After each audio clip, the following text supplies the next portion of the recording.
Good day, everybody. I'm back outside. Just got back from running some errands. We're gonna have a look at those right away. I was kind of hoping I would get out here today in the Arctic Cat Ferries would have had the engine assembled for me. That's not gonna happen. I had to go back, pick up another one of these cases for 20 bucks. Can't pass that up. Plus I picked up this bigger one here, which I'm gonna put my main camera in. Pad for work. And I picked up that little cart here. That should work good for hauling my gold equipment around. Just toss it in the cart. We'll have to make some modifications to it, do some welding and everything else to make everything fit on the way I want it, but I think it'll work out just fine. And this one's done. Got the main camera put in here, microphone, extra battery. These ones are just gonna sit up top.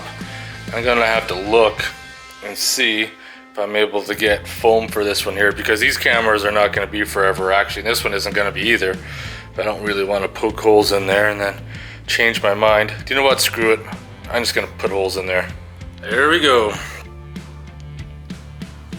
I do wish they didn't put on that sticker so hard. I'm gonna have to find a way to peel that off.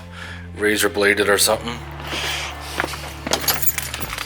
Well, the funny thing is, I went all the way to Princess Auto this morning, picked up a bunch of things, but didn't pick up what I needed to do the job today. Was the piston ring compressor for the piston, which really isn't a big deal because I got other things I could do, like work on my taxes. Everything happens for a reason. I really should work on my taxes instead of do this. It's always next weekend. And I need to package this up. HEI distributor, because I won't be needing that anymore. A guy from work has an old school vehicle that he's gonna stick it in. I just got home from work. There's a package for me at the front door. Got this bad boy right here.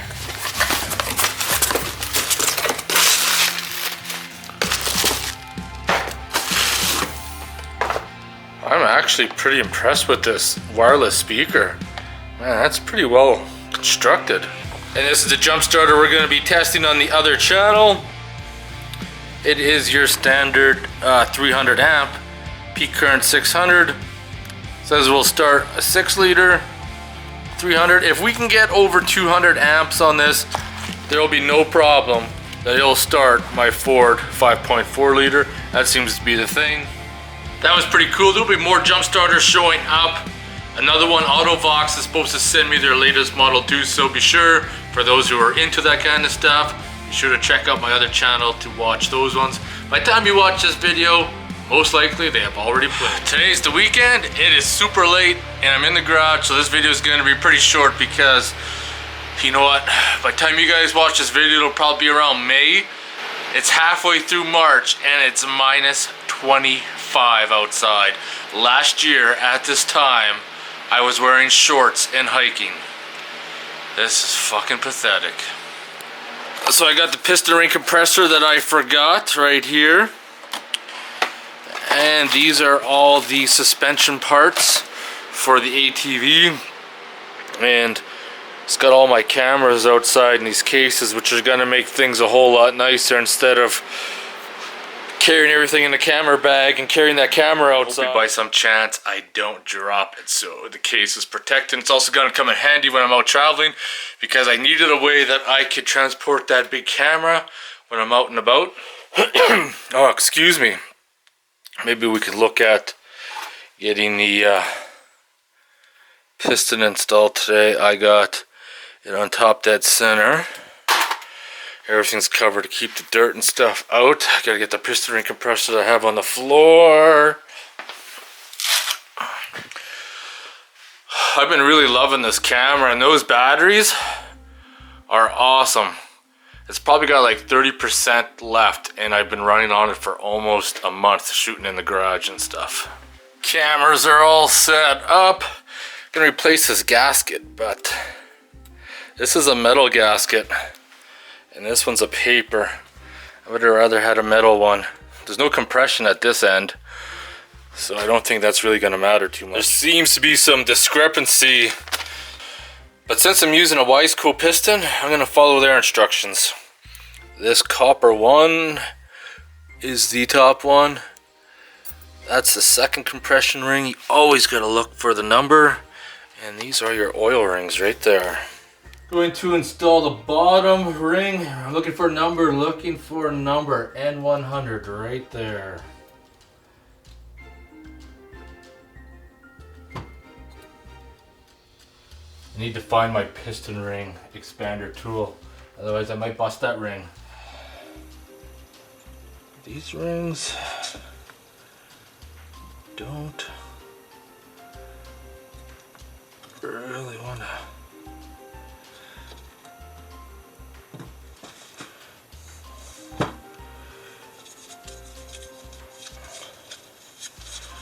Going to start to coat this up. This is the piston ring compressor. Same thing. I'm going to coat that up.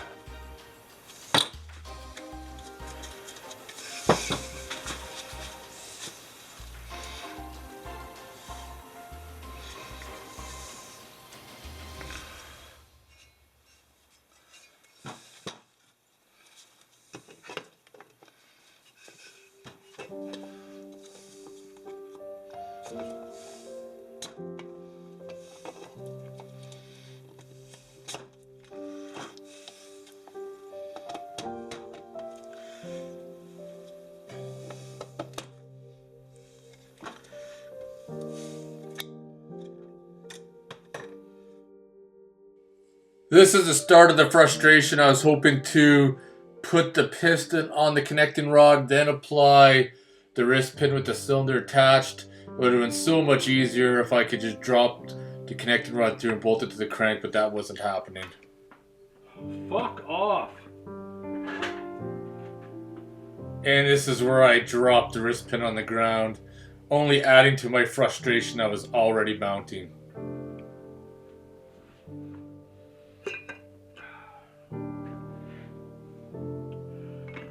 I think we're gonna go with plan B. Stick the wrist pin in without the fucking cylinder, because this is fucking getting way out of hand now. I don't have fucking time to fuck around. At this point, I was fighting with that pin, and I was ready to smash it. I was getting that angry. Holy shitstorm, I finally got that wrist pin in. What a chore that was. It's a good thing this cylinder is beveled. That should make it pretty easy to get the rest of it in. At this point I was already frustrated and pissed off. Like I said, the cylinder is beveled, so all you have to do is compress the first ring enough, then it'll slide up in the bevel, then you squeeze the next ring. But I had plans, I had to get things ready to head out, and everything was just starting to piss me off. And right here, the second cylinder that I was using had the dowel pin in it, and it was hitting the other dowel pin in the block, so I had to remove one. That was my fuck up because I didn't pay attention before I put it on. Holy fuck. That was not one of my most graceful moments, that's for sure. Getting a wrist pin in. And I really would like to have had a piston ring compressor that could compress the rings at the piston once it's connected to the connecting rod and slide it up then remove it, but that's not the kind I got. And I thought I could put the piston in the cylinder then put the wrist pin in. That didn't go over so well. But luckily the cylinder is beveled, so with a little bit of fighting you can compress the rings with your finger enough that you could push it up on in. Hopefully without damaging them. Everything's set up. And then to make matters worse, the timing chain had jumped off the gear. So that was a bitch getting that back in. The timing chain's on. I got the guide there to hold it in place. We are still at top dead center. And now we're ready for the cylinder head rebuild. Which means I'm gonna fucking end this video right here. Well, I'm gonna end the video here. I have to get ready and head out. It is 5:45 right now. I have to go get showered up, get some cash in the bank account, go see my accountant. We're gonna go out to a pub. My taxes are done. No motherfucking beer time. I gotta get ready to go out, and I'll talk to you guys later. Hopefully the next video is going to go a little smoother. This was a lot of frustration in this one.